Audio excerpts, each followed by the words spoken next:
Welcome to the Jesus Movement Live, as we say at the beginning of each lesson. Tonight we're continuing on with our series, A Journey to Faith. We're on lesson 83, and the title is called The Rise of Rome and the Evil King of Syria. So we're in this point of biblical prophecy in the book of Daniel from chapter 11, and in this moment in time, the various Greek or Hellenic rulers are jostling for power still, but whilst they are, Rome starts to poke their nose into their business and starts to have a say in the region. So we'll launch straight into it. We're going to look at two different descendants from the genealogy of Jesus tonight, and so we're getting closer and closer to the Lord himself. So as we put up each week, the genealogy of Jesus is found in Matthew chapter 1, and between verses 12 and 17 we find all the descendants listed after the exile to Babylon. Last week we finished with Akim, and this week we're going to look at Eliud, and we're also going to have a look at Eleazor. And Eleazor we'll be looking at across a 2-week period, so we'll be looking at them as well. But if you start to have a look at the names that are actually left, Eleazor in fact is the great-great-grandfather of Jesus, and so we really are honing in to the time of Christ. Now, during the life of Eliud, marked in yellow here, we're working on estimates because there's no accurate dating for them. We've estimated that he lives from 267 BC to 208 BC, and Eleazar from 220 BC through to 161 BC. And you can see by the colour coding here, this is the Greek Empire, and now we're in the fragmented part of the Greek Empire after Alexander the Great. Each of these yellow rulers that are here, they're all Ptolemies, and so they're Egyptian rulers, because the kingdom, or the former kingdom of Judah, the province of Judah now, is under the rule of the Ptolemaic Empire, who are Egyptians. And then when we get to Eleazar, and we have a changeover, and we find that we have this last Ptolemy here, and then we move into the Antiochus and the Seleucids, and so these people are in fact the people from the Seleucid Empire. So they're the kings of the north in the book of Daniel, and the Egyptians are the kings of the south in the book of Daniel in chapter 11. So we're going to pass through all of these kings, and they often have a place together at the same time, and some of them have a short-lived reign. Now this is just a map that I've put together as a bit of a refresh on where we were up to last week and what's happening in the region. So firstly, we can see that the Seleucid Empire is by far the largest empire, and as we can see from these notes down here, Seleucia was built just near Babylon, and it was built on the basis that it would be the new capital of the Seleucid Empire. The reason why Babylon was being put aside was for two reasons. First of all, the centre of all of the activity is always around the coast, and of course they needed to think about where they were going to run their capital from. Across here at Babylon, it was no longer the centre of all of the different empires. It was off to the side, and so they started to build Seleucia, but then decided that they'd move their capital across here to Antioch. We spoke about Antioch last week, because Antioch is a very significant place in the Bible. Anyone want to give me a quick note on what happened in Antioch, or who was in Antioch? It was Paul. Paul was there. Paul was from Tarsus, but he was in Antioch. Antioch was, what else? Antioch is actually the place of the first Christian church. And so the word Christianity was actually coined here in Antioch as well. Peter was there, and some of the others, the Barnabas and the Timothys, they all passed through there. So this place has a big significance for us in the Bible. Now, down over here in the Ptolemaic Empire, the Egyptian Hellenic ruler Ptolemy II Soter, he wrested further territory in the former province of Syria. Originally, when all the different components of the Greek Empire split into four, this area here was actually given to this empire up here. And what happened is, through all the toing and froing that's happened between the rulers, the Egyptians actually took this area, and it's outside of the agreement that was taken between all of the different rulers. And so it's been a point of angst between them all the time, but the Egyptians have been able to hang on to it. So up to last week, it's still part of the Egyptian territories. Now, you might know here it says Syria, Phoenicia, Coal Syria and Palestine. So the province of Syria, which is this greater region here, was actually divided up into 4 regions, and it was the first time that we hear of this name Palestine. And so people have a lot of opinions about where Palestine comes from, but it's actually documented by a Greek historian, and from memory I think it was Herodotus, and he actually called this region Palestine. This region, Coal Syria, is named because there's actually a ravine that separates 2 mountain ranges, and that's what this word coal means. Ancient Phoenicia, because it's a coastal area of many cities, it was given a region as well, and of course Greater Syria itself up here. Now the reason behind the capital being moved here was because the ruler of the Seleucid Empire wanted to be across the borders with the kings of the south that came from Egypt. So he wanted to put a line across there to stop them from being able to expand any further. It's also next to 4 other cities that he put together. In fact, he put 30 new cities, and these cities, a couple of them are coastal, the other ones are on river systems because they need to trade and transport soldiers around. Now, last week we had a look at what was going on in this region up here, the kingdom of Thrace and Macedonia and Greece lower down, the Peloponnese down the bottom, and there's a lot of movement that was happening in there. But one of the things that happened was we had for the first time these people called the Gauls, who were from France and Germany today. If you ever watch a movie, they're commonly known as the barbarians. Okay, and they used to call them the barbarians in those days. But they're the Gauls. If you've ever read the cartoon books of Asterix and Obelix, you'll find that they're from that region as well. And so they were known as the Galatians. And so they came down in 2 different occasions in sorties through the Balkans, and they took to the regions of Thrace and Macedonia, and both times they were repelled and they went off with their tail behind their legs. But we find that they actually come back a 3rd time, and on the 3rd time they actually crossed this, the Hellespont as it's called, or the Dardanelles today, where Gallipoli is, and they actually made it across into what was called Asia Minor. Now they were actually stopped by the Seleucid king, Seleucid king Seleucus I Nicanor, but they didn't go home. And so they formed this area which is called Galatia, which we know in the Bible today as the book of Galatians.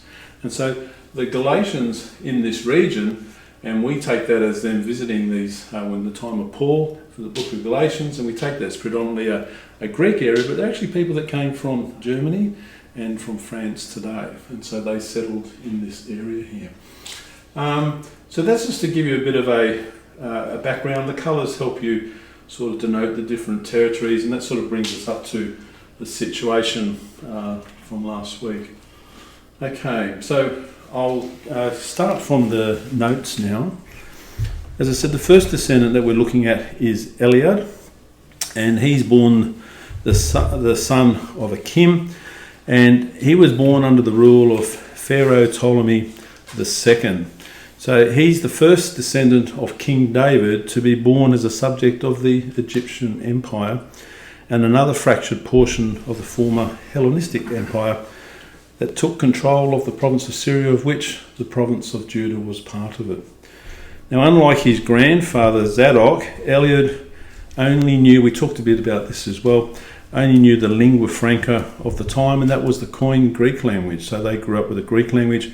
And last lesson we spoke about how a library and a museum, etc., was put together at Alexandria. I've put the map off, at Alexandria in Egypt, and they asked to have the Hebrew Bible translated into Greek. And of course, because the population was predominantly speaking Greek, it meant that more literature, and more people read the Bible as a consequence of that than ever before. So the problem they had, though, of course, is that people were losing the ability to speak Hebrew, and Hebrew was only, at that point in time, what they call an ecclesiastical language, so it was the language of the church, so to speak, or the temple. Okay, so the events that take place during Eliud's life are explained by the prophet Daniel, and this is our main focus. We're basically looking at history and seeing how everything that was prophesied by the Lord through the angel Gabriel to Daniel in his vision actually came to pass. And so we're going to start off with Daniel chapter 11, verses 5 to 6. So everything's out of Daniel chapter 11. The scripture reads, I've got it up here on the screen, the king of the south will become strong, but one, so this of course is Egypt, but one of his commanders will become even stronger than he and will rule his own kingdom with great power. And of course that becomes the Seleucid Empire. After some years they will become allies. The daughter of the king of the south will go to the king of the north to make an alliance, but she will not retain her power, and he and his power will not last. In those days she will be handed over together with her royal escort and her father and the one who supported her. So if we were to read that scripture and I was to say to you, so who are they talking about? Of course, we wouldn't know without doing some considerable study. So I've done the hard work there for you to identify the kings and the daughter of the king of the south, who of course is a princess. So the first kings, and we have some generational differences here, the first kings referred to in this scripture in Daniel 11 verse 5 is Ptolemy the first Soter of Egypt. He is the king of the south mentioned here.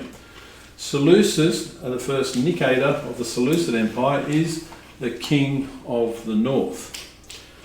Now the king and the daughter of the king of the south, who will become allies after some years, in Daniel 11 verse 6, are from the next generation. I'm going to explain this in a moment.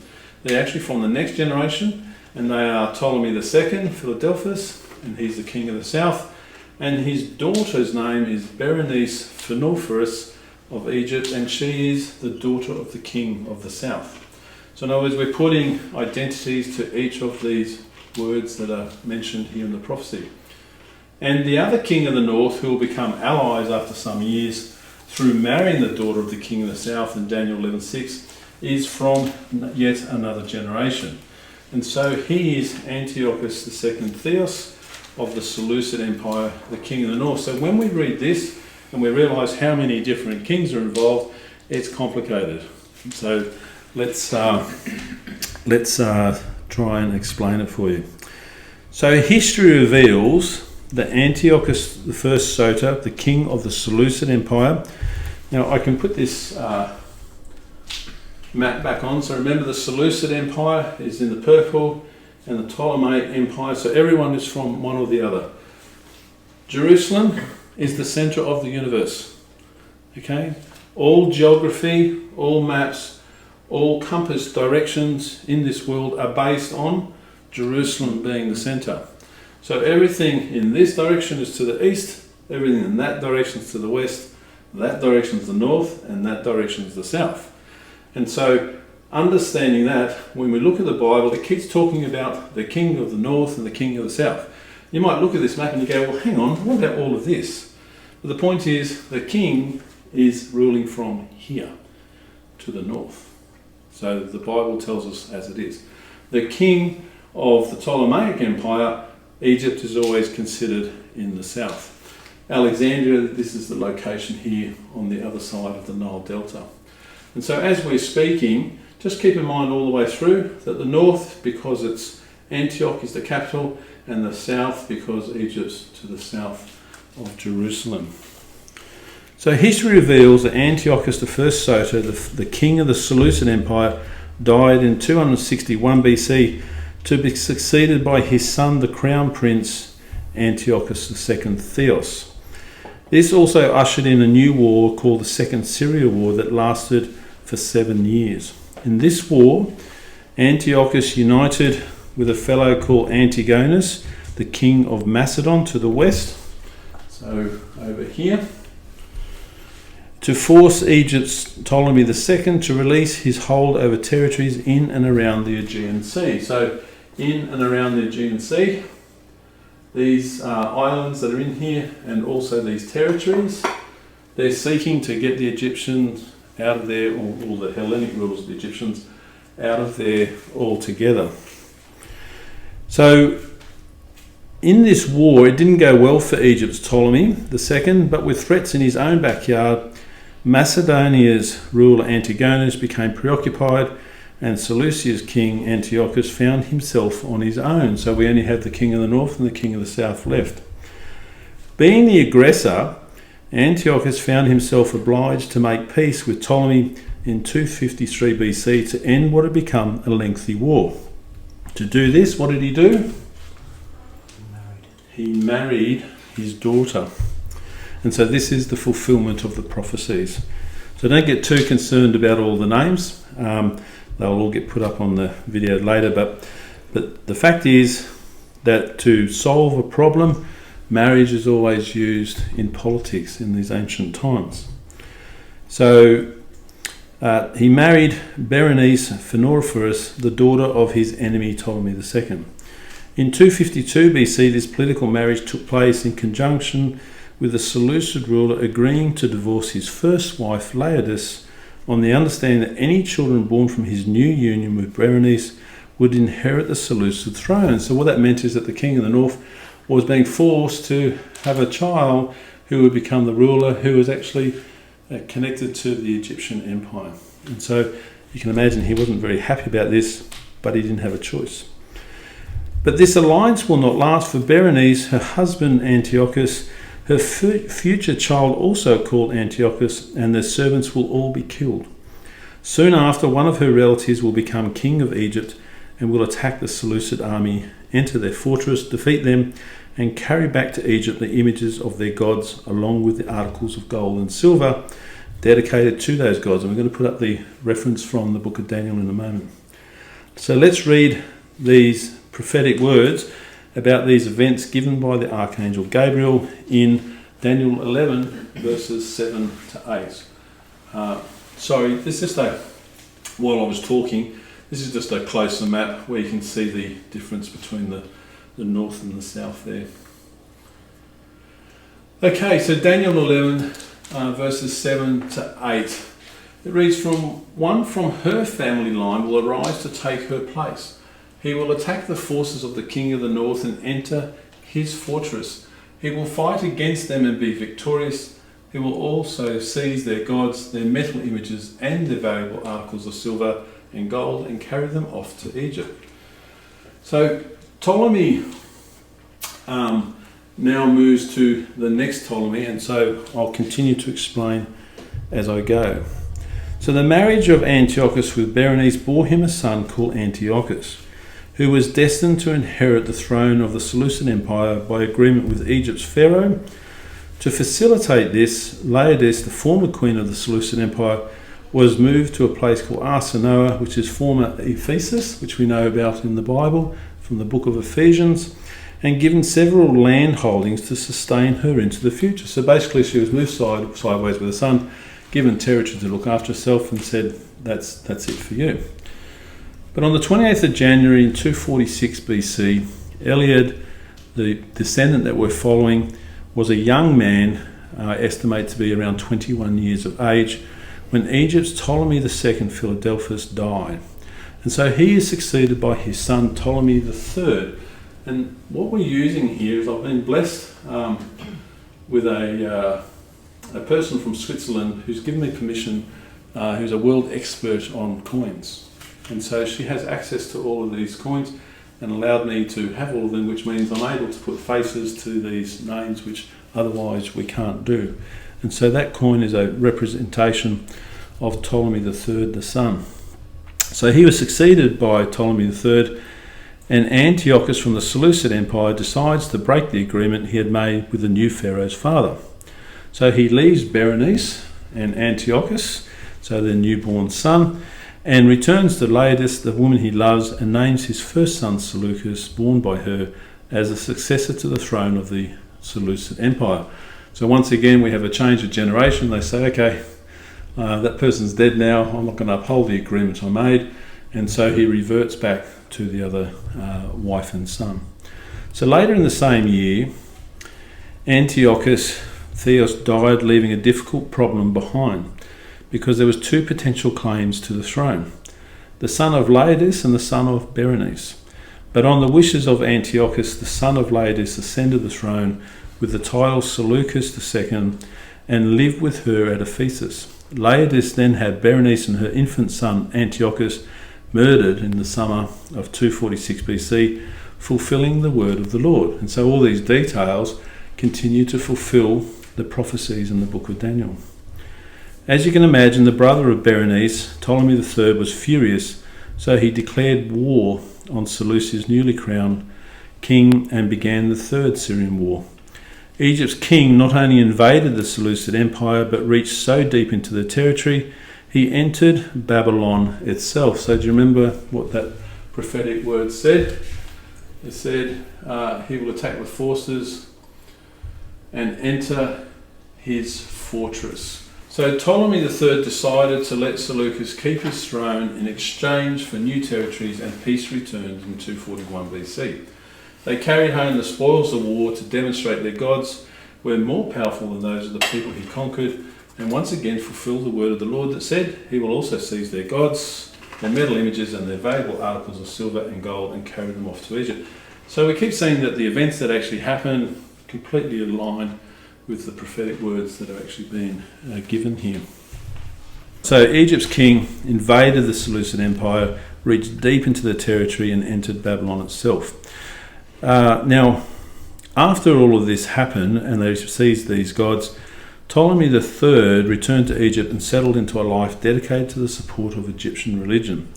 Incredibly, after murdering Berenice and her son Antiochus, Laodice then chose to support her second son, another Antiochus, so it's hard with all these names.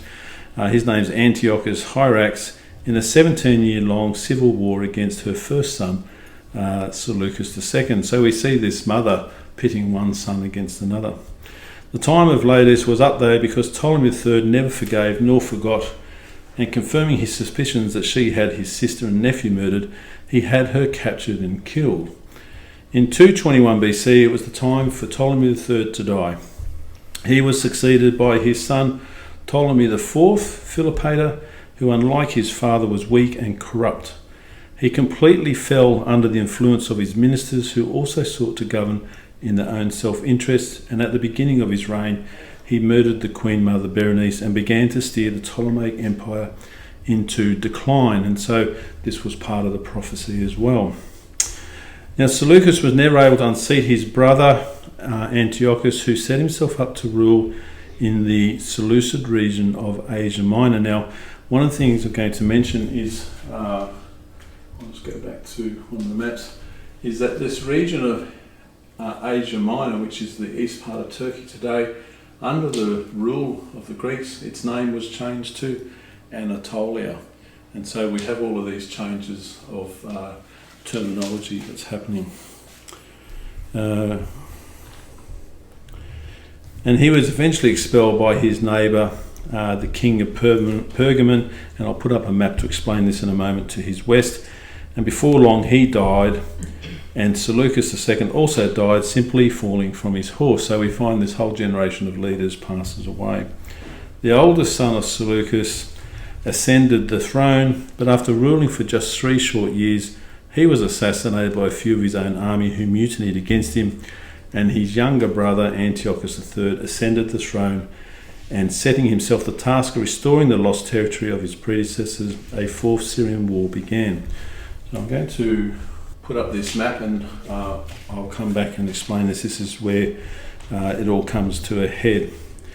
Now, although protecting their own interests, the government ministers of Ptolemy IV were well prepared to meet any attacks that Antiochus III might launch against Syria, and the possibility that enemy fighting was coming closer to Judea became a reality. A battle did occur on the 22nd of June in 217 BC, and it was known as the Battle of Raphia or the Battle of Gaza. And so we've just been talking before the lesson tonight because of all the attacks from Gaza at the moment happening in Israel. But this place here, its significance historically was that it is an important port on the Mediterranean Sea. It is a place where trade would come up and down and up from the Arabian regions, and things would actually be transported to other countries from there. It was also part of the coastal corridor where troops and land trade would happen. So the ruler, Ptolemy IV, came up from Alexandria to Gaza, and the ruler, Antiochus III, so there's their pictures, came down from Antioch down to Gaza, and they had this battle called the Battle of Gaza or Raphia. So we can see now that for Judea, who's been able to stay out of all of these conflicts, suddenly they're right next to what's going on. So the Egyptians actually defeated the Seleucids in this coastal location and secured ongoing Ptolemaic control over Eliud's homeland for the rest of the reign of Ptolemy IV. So the word of the Lord from Daniel 11 verses 8 to 9, which I haven't got on the board, were fulfilled, and they read, "For some years he will leave the king of the north alone." So it's Daniel 11 verses 8 to the second half of verse 8 to 9. "For some years he will leave the king of the north alone. Then the king of the north will invade the realm of the king of the south, but will retreat to his own country." And so that's exactly what happened in the course of history.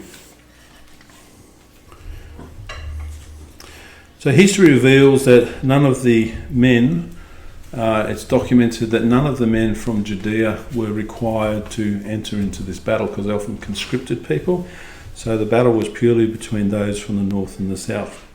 The outcome, of course, is very important to God's people in Judea because they remained under Ptolemaic rule, and the descendant that we're looking at, Eliud, he is estimated to live until 208 BC, and he was survived by the Ptolemaic king by 3 years in 205 BC. So basically throughout his whole life, that brings us to the end of his journey, throughout his whole life we find that they were under the rule of the Egyptians. So we see several of the prophetic words that the angel Gabriel gave to Daniel being fulfilled in detail, which we've just covered, and we see by the end of his life that this region remains under the control of the Egyptians. Okay, so we're going to go now to the next descendant, Eleazor, and he's the son of Eliud, as we've just been talking about, and he's born under the rule of this Pharaoh the Ptolemy IV, and he's the second descendant of King David, born under the Egyptian Empire, who still control the Palestinian region that Jerusalem and Judea are part of. Okay, so I'm going to put up the next prophetic word and explain that. So I've tried to put all of these in sections to help us make sense of it. So basically what we're doing is we're looking at the prophetic word, and then we're looking at the events in history which show us that they were actually fulfilled. So Daniel 11 verses 15 to 16 says, "So the king of Syria," and take notice of this because before it was always the king of the north, and now it's saying the king of Syria. The reason it's saying the king of Syria is because that's where he's ruling from. Antioch is in Syria. And so the details are specific. "So the king of Syria will lay siege to a fortified city and capture it. The soldiers of Egypt will not continue to fight, even the best of them will not have enough strength. The Syrian invader will do with them as he pleases, without opposition. He will stand in the promised land, which is Israel, land of Canaan, Judea, Jerusalem, all of those places. He will stand in the promised land and have it completely in his power." So at this point in history, we're talking about the province of Judea with Jerusalem in it. So it says he will stand in the province. So this tells us now that after all of the toing and froing that's happened between these rulers, I've been bombarding you with all their names, the fact is that it's now going to come into their home for the very first time. So under this new ruler, Ptolemy V Epiphanes or Epiphanes, He ascended the throne of the empire at the age of 5 in 204 BC, but being so young he needed a regent to rule until he came of age. The kingdom was consequently paralysed by one regent after another who operated in a state of near anarchy, so Egypt was not going well.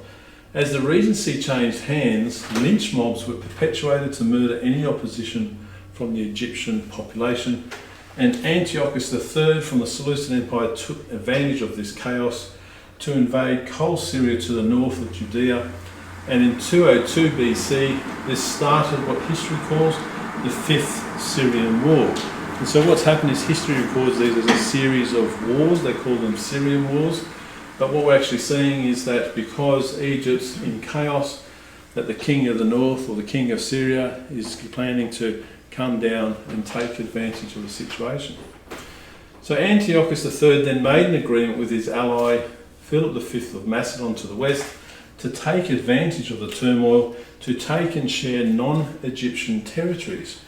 He raced through the region of Syria and transferred control from the Ptolemaic Empire to the Seleucid Empire after a battle was won in 198 BC at the base of Mount Hermon, which is on Israel's northern border with Syria today and Lebanon.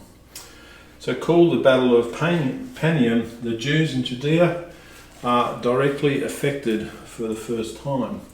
And so we see here that there's a large shift in the political events. That is Mount Hermon. So this is what's called the Golan Heights.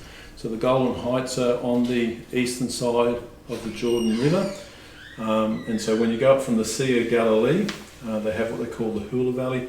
And when you get up to the top to the tribe of Dan, the Tel Dan, where the ancient city was, about 5 kilometres inland is this huge mountain here. So it's actually a ski resort for the Israelis.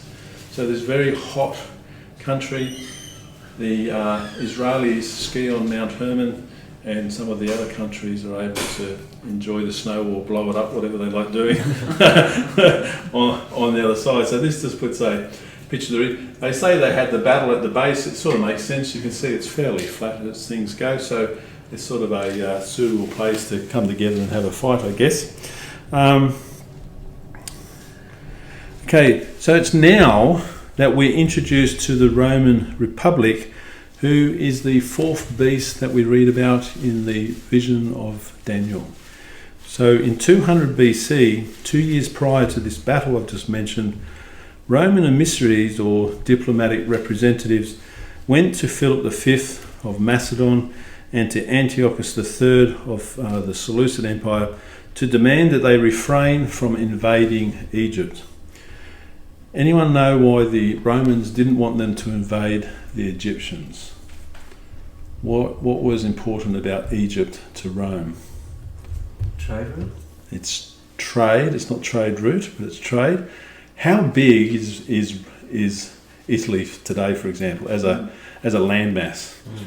It's not very big, is it? What's its population like, though? It's very big.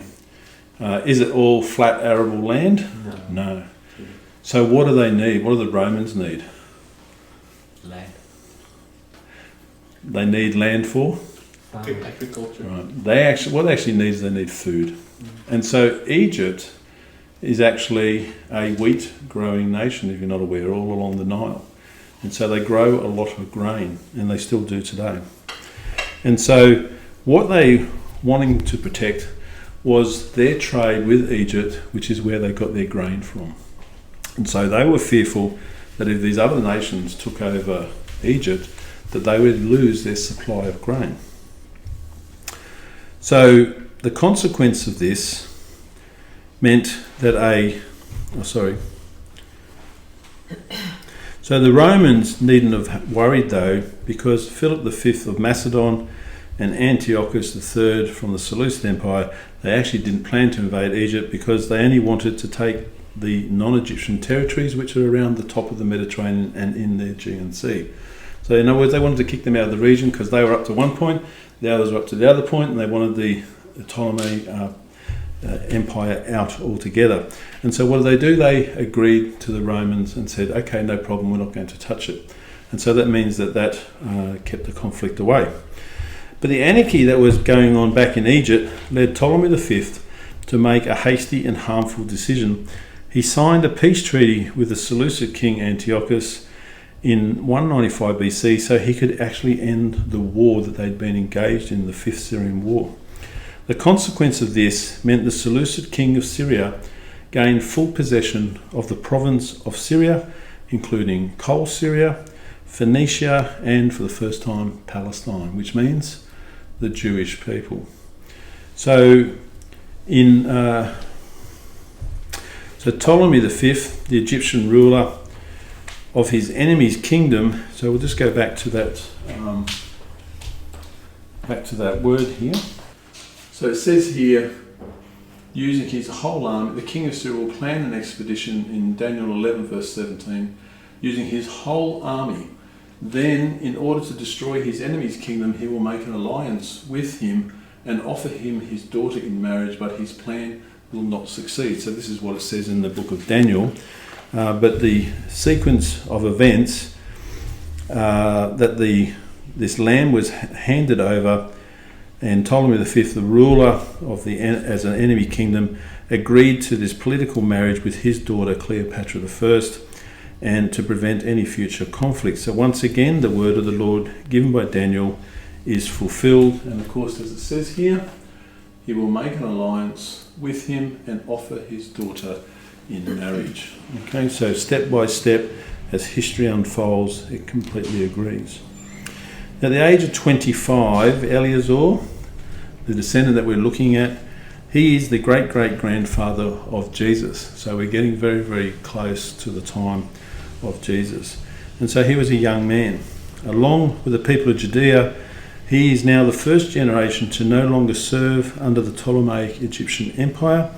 So his taxes will now go to Antioch, the capital of the Seleucid Empire to the north. Okay. And so I've changed the map here, you may notice. So where the territory was formerly all yellow up to here, we find now that it's all purple because the Seleucid Empire has now taken control of this whole region. So Antiochus, founded on the banks of the Orontes River near the Mediterranean coast, was populated from its inception with local settlers, Macedonian Greeks and Jews. We did mention this the previous week, but we'll just touch on it again. At this time, Antioch's population had grown so much it was now the third largest city in the world. And it was significant to the Jews who had come from the east because it was their first contact with Hellenism. So the Jews from the east, does anyone know who they are? We have mentioned them in the past. So when people were actually taken away to Babylonian exile and when they're taken away to Assyrian exile, the Bible tells us that they didn't all come back. And so those populations continue to grow. And so what happened is when the new capital was built, some of those people were moved across to the new capital for work and for the ability to feed themselves. So this being the centre of rule for the Seleucid Empire, it's not surprising that Antioch experienced significant growth in Hellenistic culture and religious practices. In this turbulent period, the Jewish people didn't totally resist. Why do you think they didn't resist? What would the Jewish people be doing? So if you were a person of faith and you were aware of the scriptures and things were told to you that this is what's going to happen. So this for us now, I'm teaching this and you're hearing all these names, but these people were living during these times and they knew who these rulers were and the impact on their lives. So if they saw these changes happening, what would they be taking notice of? Daniel's prophecy. They'd be aware of them, wouldn't they? And so if somebody else came into a region to take over it, you'd be like, scroll. and you would be checking to see, well, is this what's going to happen? Like when Alexander the Great came into Jerusalem, it aligned with prophecy, and so there ended up being no conflict and nothing was damaged. So they would be not resisting because they knew that these changes would happen. So they'd be concerned about their new ruler, but despite this, they accepted him because they were still allowed to govern themselves. So we find that God's hand is still in this situation, because now they've gone from the Ptolemaic Empire, they've gone from Alexander the Great, they went from all of the Persian rulers before them, they went from their exile from Babylon all the way back, and all the way they've been able to practice their own faith and be able to not pay taxes to whoever rules them every 7 years. And so in other words, they've been allowed to practice God's laws in their own land. And so we find when the Seleucids take over, one of the concerns would be that they would no longer be able to practice what they believed in. And yet we find here once again, and it didn't happen in all the other nations, that they were allowed to continue practicing. And so this has been the norm now since Babylonian captivity for some 300 years under different empires. So it's quite extraordinary. So as a consequence of this smooth transition from one ruler to another, the Jews became divided for the first time since being released from Babylonian captivity. So why do you think they became divided? What would divide them? Language? It could, but it's not the thing here. Think about the politics, what's actually happening.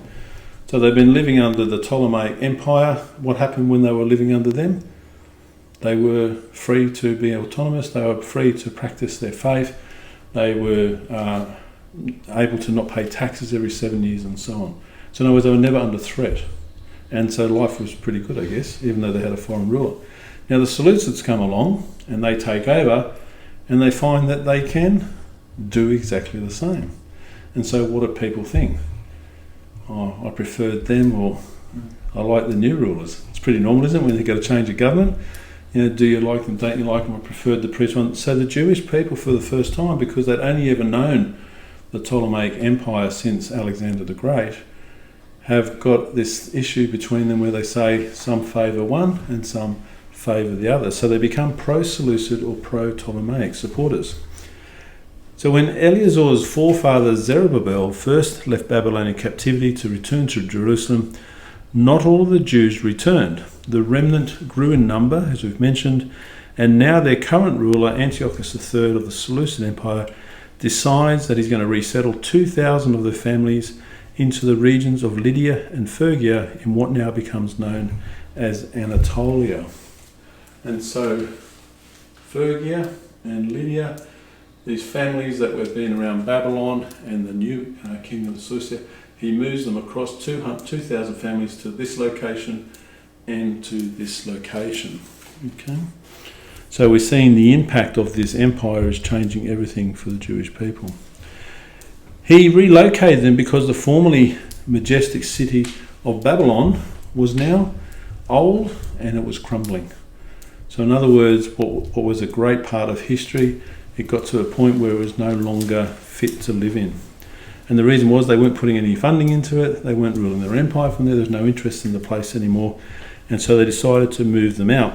So the Jews saw their new Seleucid king as a friendly ruler who lowered their taxes formerly charged by the Ptolemaic Empire. So, good move, take over, less taxes, you'll like me better. And we can see how God continues to protect his people because they're permitted to live according to the laws of Moses. So in other words, these people who are living in this Hellenic empire full of all sorts of gods, when they move into these regions here, are still, as Jewish people, allowed to practice their own faith. So they're never stopped from doing this. So it's quite extraordinary. So in hindsight, considering the turmoil between the two competing Hellenistic rulers, Eleazor and the Jews had come through in good shape. Whether they were in Judea or living elsewhere, they lived peacefully under foreign rule and witnessed the fulfilment of the word of the Lord given to the prophet Daniel. Okay, so after successfully beating the Ptolemaic Egyptian army in the Battle of Panium at the base of Mount Hermon, the victory of the Seleucid Empire cemented control over the Galilee, Samaria and Judea, and this is really what we're focused on, what's happening locally if we can.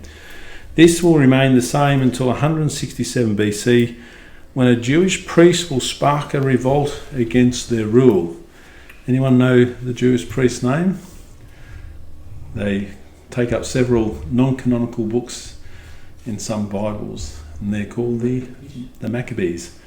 Okay, so we'll come back to them a bit later when we get up to there, but we're just starting to see all of these shifts happening. After consolidating his rule over the province of Syria, Antiochus went to Anatolia and seized the strategic coastal towns still controlled by Ptolemaic Egypt and any other independent Greek cities in the region.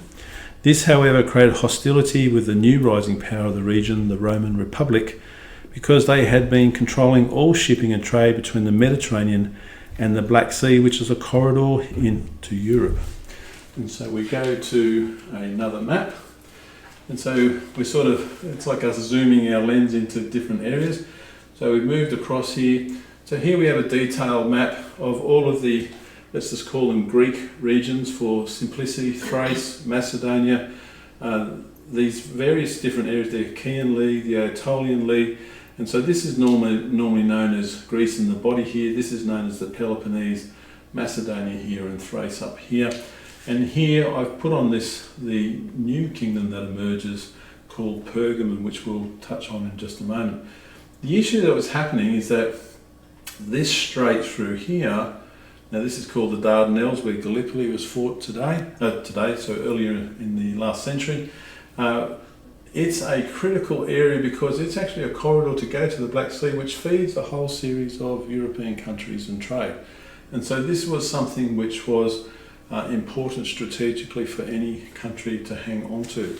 And so the Romans are worried about the Seleucids, because if they come over here and they start taking control of all of this, and the Macedonians take control over all of this, that means that everything goes through here, goes between these two allies. And so the Egyptians were holding territories around here and a number of the islands, and so they're obviously seeking to take them out of play altogether.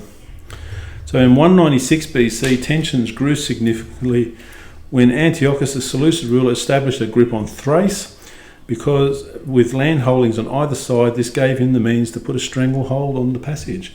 And so as the map shows here, he takes over and control of this region, and so especially at this point here, we find that they can control all the trade passing through there. And so the Romans aren't happy. So before the Roman emissaries spoke to Philip of Macedon and Antiochus of the Seleucid Empire in 200 BC, Roman ambassadors in 201 BC had brought evidence to the Roman Senate that these rulers signed a non-aggression pact between themselves. This was a big concern to the Romans, who witnessed the consolidation and growth of the Seleucid Empire, who posed a threat in alliance with the Macedonians. The benefit for Macedon was receiving Egyptian territories around the Aegean Sea, and they were going to get a Libyan colony called Cyrene. To diminish this threat, the Romans decided to fight against Macedon with the help of some allies. After a drawn-out battle called the Battle of Cynocephalae, which is located here. So here's Italy here, by the way. You can see the colours on here, which is the Roman territory. So they're actually just on the other side here. They have this battle, and the Romans win, so they form a treaty in which the Macedonian king is forbidden to interfere with any affairs outside of his borders. In 196 BC, Rome declared Greece free and withdrew from the Balkans, and it seemed that they had no further interest. So in other words, they were only interested in stopping them going any further. They weren't interested in actually expanding their territory at this point in time. So the consequence of these events left Egypt with no foreign territories, whilst the Macedonian Seleucid Empire had gained new territories. Rome saw their success, and he warned them not to go any further into Egypt. Okay, so we're going to go and put up some of the next scriptures from Daniel. So Daniel 11 verses 18 to 19, it says, "He will attack the nations by the sea and conquer many of them, but a foreign leader will defeat him and put an end to his arrogance. Indeed, he will turn the arrogance of Syria's king back on him. The king will return to the fortresses of his own land, but he will be defeated, and that will be the end of him." Okay, so what's happening now is that the Greek allies that helped Rome suppress Macedon were from territories known as the Aetolian League, which is this region down here in the map. So they helped the Romans. And they were an alliance of tribal communities and cities in central Greece. After helping the Romans, they were happy with the territories that Rome gave them for their help, but when the Romans left from the Balkan region of Greece, the Italians turned around and invited the Seleucid king, Antiochus, to help them free all Greece from Roman oppression, and Antiochus took the opportunity to expand his empire further. So in other words, they wanted to push them back out of here altogether. So everyone's trying to play everyone all the time throughout this period of history. So seizing the moment, Antiochus III sent a small force in 192 BC, but as soon as the Romans heard of this action, they sent their legions back to Greece to drive out the Seleucid Empire. By 191 BC, the Romans had them in flight, forcing them to return east to Anatolia, where they had come from. But the Romans didn't stop there. They too went east and invaded Anatolia in 190 BC to overcome the Seleucid army in a crucial victory. Antiochus III was forced to sign a treaty in 188 BC and give up Seleucid territory both to Rome and a kingdom called Pergamon. And so this territory here was conceded from the Seleucid Empire. So this ends up being an ally to the Romans, so this ends up being a buffer for any future aggression. So stopping them from venturing further to the west, Antiochus turned his attention to the east in 187 BC when he went on an expedition to a region called Luristan in the west of today's Iran. And whilst pillaging a temple at Elmaus in Persia, he died. And so that was the end of him. So the events of his failed conquest against Rome is again foretold by Gabriel the angel when he spoke to Daniel in scriptures that we were just having a look at him. And as you see there, it finishes off and it says, and that will be the end of him. So a foreign leader is who? The foreign leader is the Romans. Okay, and so they say that they'll put an end to his arrogance because he was always the aggressor in all situations. And it says here, indeed he will turn the arrogance of Syria's king, so it identifies which empire back on him. The king will return to the fortresses of his own land, but he will defeat it, which tells you that they entered into their own land, which is what the Romans did. So we see the fulfillment of each of these prophetic words happening. Okay, so the next line from the book of Daniel is from verse 20.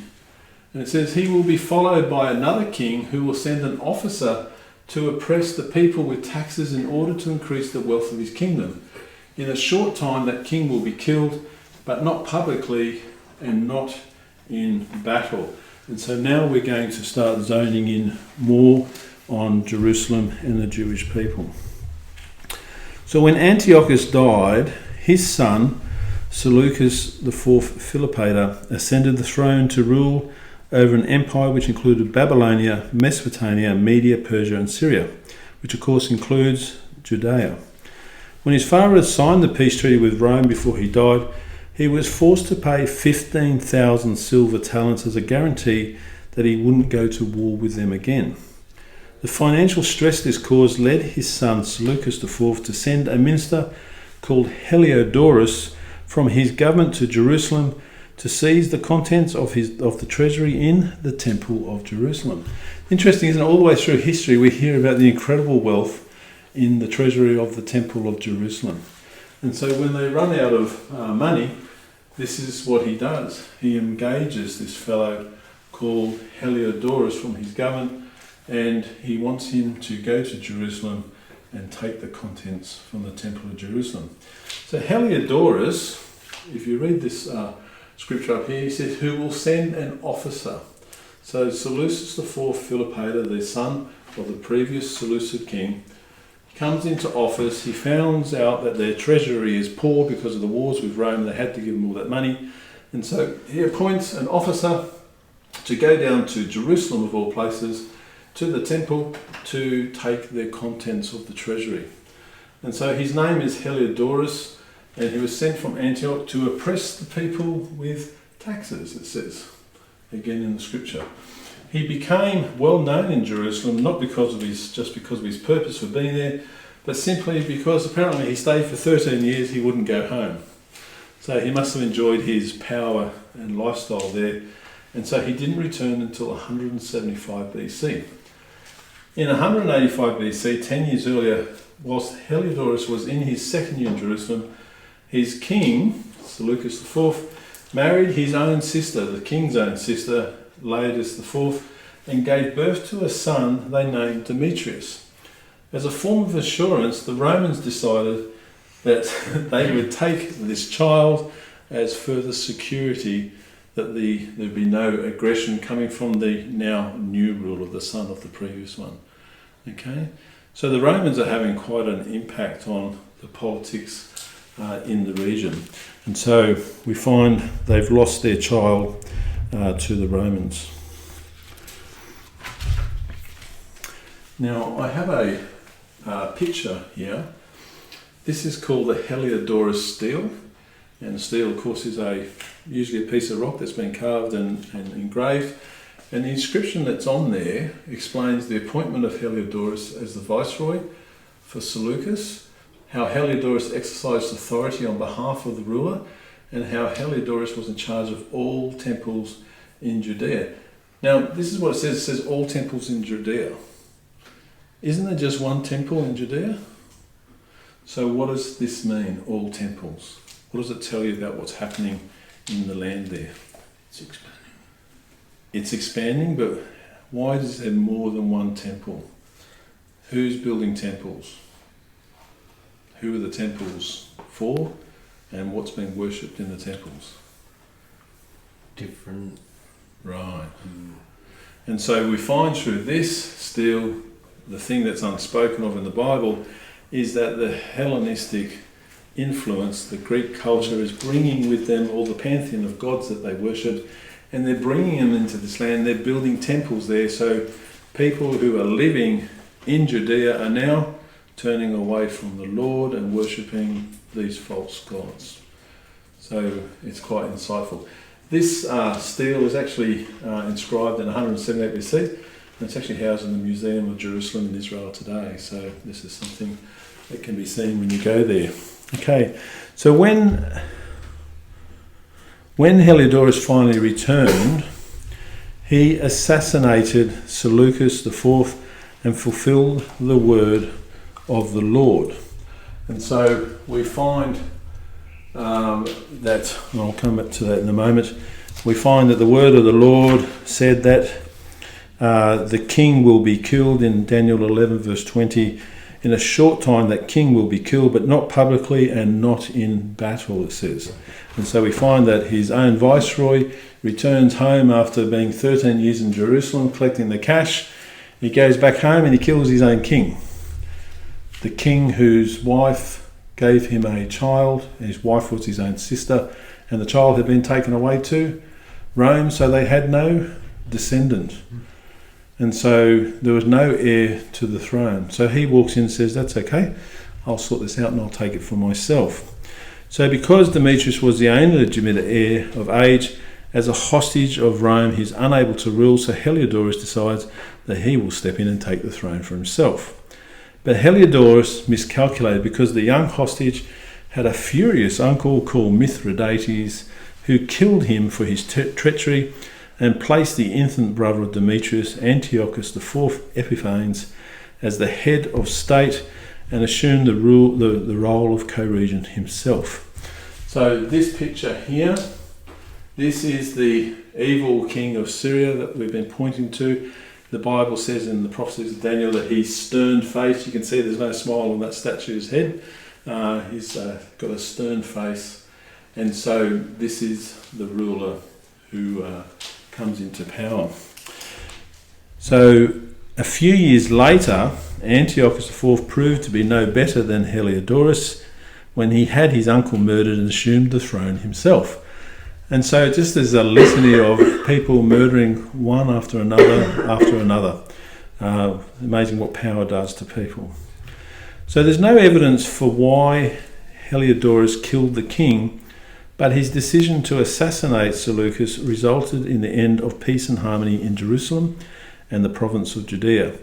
When he was assassinated, an even worse outcome had arrived, and that was the crowning of this very evil young man.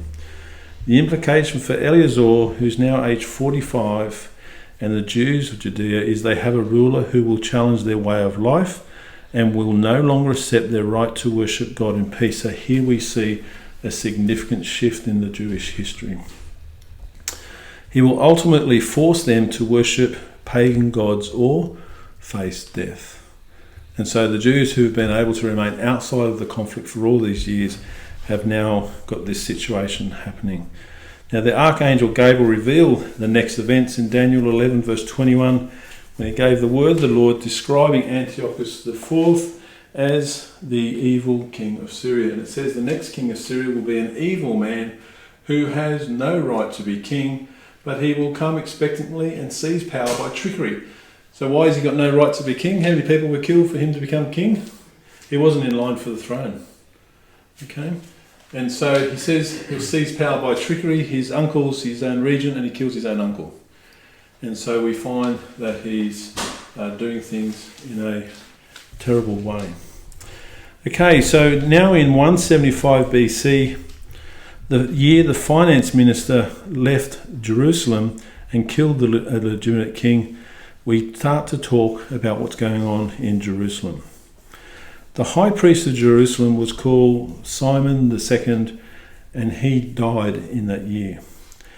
He was opposed to the Seleucid Empire, who had imposed Hellenization. And so that message on that steel tells you that they were worshipping Greek gods, so things had changed a lot. So Simon preferred the Ptolemies, who had let the Jews abide by their own laws and worship their own gods. So they see the shift in the Seleucids as them changing everything on them. But now he had died, a conflict broke out between two of his sons, Antiochus III or Jason, who should replace him as the next high priest. This occurred because Judean society was divided into those who supported or opposed Hellenization. Antiochus opposed Hellenization whilst Jason supported it, and it was so hotly contested that it actually turned into a civil war. Leaving God out of the decision, Jason in his wisdom decides to pay Antiochus IV money to confirm it was he who would be the new high priest, and with a party called the Tobiads and other supporters of Hellenization, he succeeded when Antiochus IV accepted his offer. So in other words, he paid a bribe to become the next high priest. So what does that say about the Jews now? Their high priest is not doing what's right by the Lord. He's now paying bribes to the ruler to be in power. And so it's thought that this civil war blew up because the office of the high priest was no longer just an office that served God, but it was a more dominant power likened to that of a political office. So Hellenization became so crazy during this time. I think on this next screen here. Okay, so Hellenization became so crazy in this time. In 175 BC, Jason the high priest changed Jerusalem into a polis. Have you ever heard the word metropolis nowadays? Well, that's a Greek word. Okay, so the word polis actually means city. So he changed, and I don't know if many people know this, that he changed the city of Jerusalem and he named it Antioch in honour of the king. So Jerusalem was once called Antioch. Near the Temple of Jerusalem, an arena was built for public games, and some Jewish men decided to have non-surgical, excuse me for this is what the Greeks did. They used to do their sport with no clothes on. And so one of the identifying marks for a male who is a Jew is that they're circumcised, so people would know this is an outward symbol that they were in fact Jews. And so what happened, the Jewish men decided to have non-surgical foreskin restorations to re-stretch the skin so they could socialise naked in the gymnasium without any form of social stigma. Bizarre, right? The fact is, though, what it's telling you is that they're actually trying to fit in with the Greeks. They're not actually trying to remain true to their faith. So when Jason turned Jerusalem into a polis called Antioch, he also abandoned the legislation given under the rule of Antiochus III to protect and define the rights of Judeans to govern according to God's laws in the Torah. So we find suddenly the laws have gone out the window as well. So fortunately though, after just 3 years in 172 BC, Jason's time as high priest came to an unexpected end when he sent a priest called Menelaus to deliver money to Antiochus. Menelaus had decided to use this money to bribe him to make himself high priest and to depose Jason. This happened and Jason fled Jerusalem to live in refuge in the land of the Ammonites. And so, what an extraordinary situation. Daniel 11 verses 22 to 24 says, anyone who opposes him, even God's high priest, will be swept away and wiped out. So we've just seen that happen to lots of them already. By making treaties, he will deceive other nations and he will grow stronger and stronger, even though he only rules a small nation. He will invade a wealthy province without warning and will do things that none of his ancestors ever did. Then he will divide among his followers the goods and property he has captured in war. He will make plans to attack fortresses, but his time will soon run out. And so we're talking about Antiochus IV. So the next scripture that comes after that, verses 25 to 28, says, he will boldly raise a large army to attack the king of Egypt, who will prepare to fight back with a huge and powerful army. But the king of Egypt will be deceived and will not be successful. His closest advisors will ruin him. Many of his soldiers will be killed and his army will be wiped out. Then the two kings will sit down to eat at the same table, but their motives will be evil and they will lie to each other. They will not get what they want because the time for it has not yet come. The king of Syria will return home with all the loot he has captured, determined to destroy the religion of God's people. He will do as he pleases and then return to his own land. So in Egypt, a new king called Ptolemy VI Philometor had ascended the throne of his father, and his advisors deceived him to believe he could demand the return of Kol Syria, the area that was taken by the previous ruler. But instead of receiving reconciliation or submission from the Seleucid king, they found themselves under attack, and Antiochus IV quickly conquered all of Egypt, excepting Alexandria, and in fact he captured Ptolemy VI himself. This is not only fulfilled the word of the Lord, but began what history calls the Sixth Syrian War. The only thing that seemed to concern Antiochus IV of the Seleucid Empire was the potential reaction of the Roman Republic. So he decided to leave Egypt under the rule of a puppet king. Antiochus IV withdrew from Egypt and chose Ptolemy VIII, the brother of Ptolemy VI, to rule, but to avoid conflict, the two Ptolemy brothers decided to rule Egypt together. Then the two kings will sit down to eat at the same table. Okay? So what we're seeing is that all of this history that I'm giving you is stepping us step by step through the regional history and confirming every single word of what's actually being prophesied in the book of Daniel. And so it's quite extraordinary. So by 170 BC, Hellenization in Judea affected everything the Jews did, their daily life, their worship, and their traditions. The archangel Gabriel continues to explain in Daniel 11, verses 29 to 30. He says, later on he will invade Egypt again. So in other words, he left because of the Roman pressure, and what we find, the Bible tells us he's going to come back yet again. But this time things will turn out differently. The Romans will come in ships and oppose him, and he will be frightened. Okay, so for the first time we hear this comment of his fears. So he's always been concerned about them, but this time the Bible tells us that he will be frightened. So in 168 BC, Antiochus invaded Egypt a second time. He sent a fleet of boats to Cyprus intent on unifying the Seleucid and Ptolemaic kingdoms. This again alarmed the expanding state of the Roman Republic, and before Antiochus IV could reach Alexandria, his path was blocked on the outskirts at a place called Eleusis by several Roman ambassadors who came in ships that are just mentioned in the prophecy that we just read. There, on behalf of the Roman Senate, One of them, called Gaius Popilius Lanus, gave a message to Antiochus specifically directing him to withdraw his armies from Egypt and Cyprus, or consider himself at war with the Roman Republic. So in other words, he's on foot, so he's going by land, and he gets cut off by these Romans. So Antiochus, looking to stall them for time, said he would discuss it with his council. But far from being dismissed, the ambassador drew a circle in the sand around Antiochus. So he's standing there saying, I'll get back to you. The Roman emissary takes a stick or something and he draws a circle in the sand around him. So he's there going, what is going on? And so the Roman emissary says to him, before you step out of that circle, give me a reply to lay before the Senate. A stern warning had basically just been given that Rome would go to war against him if he left without agreeing to withdraw from Egypt straight away. So in other words, don't step out of this circle unless you're going to give me an answer right now.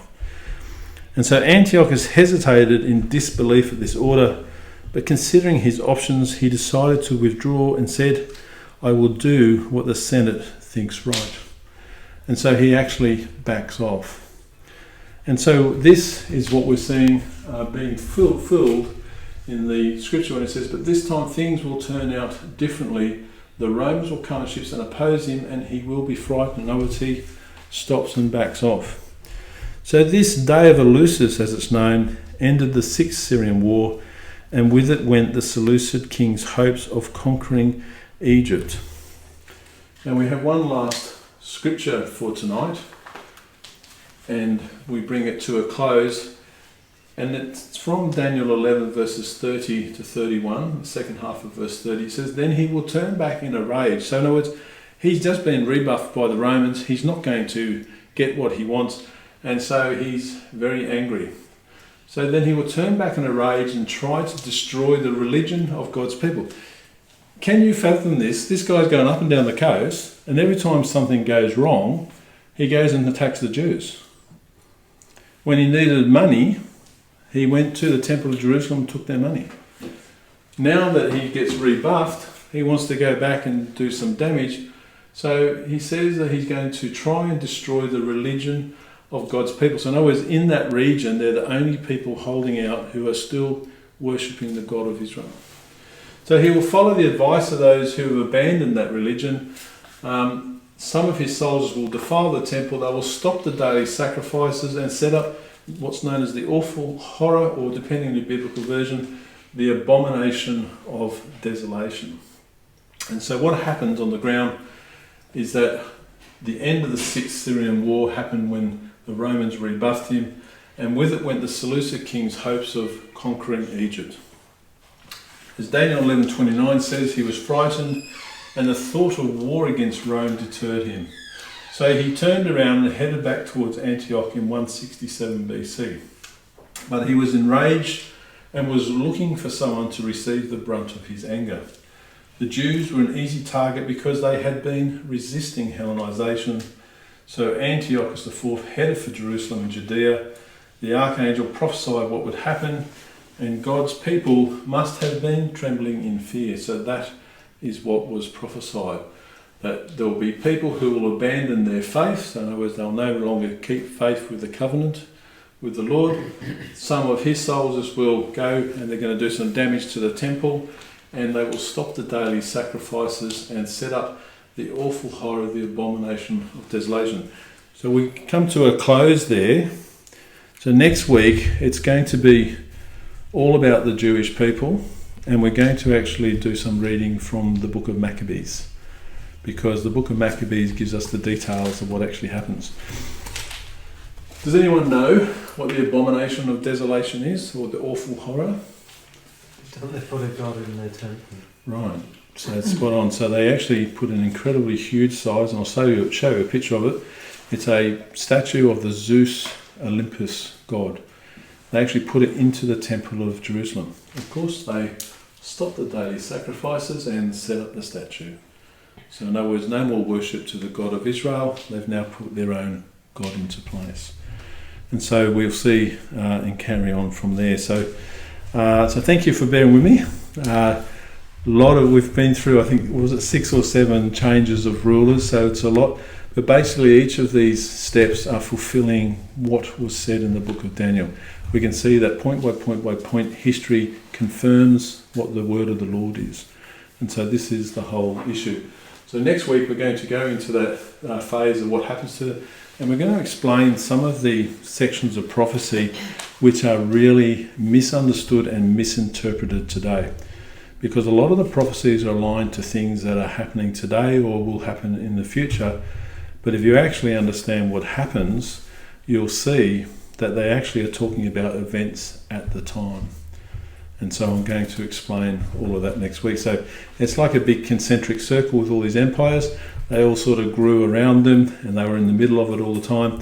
And then gradually these empires come closer and closer and circled in, and now the target has actually become the Jews. And so we find now that the scriptures in the Bible are only from Daniel in terms of prophecy, and so we go to the non-canonical books to find out in detail what actually happens during the next period. So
And you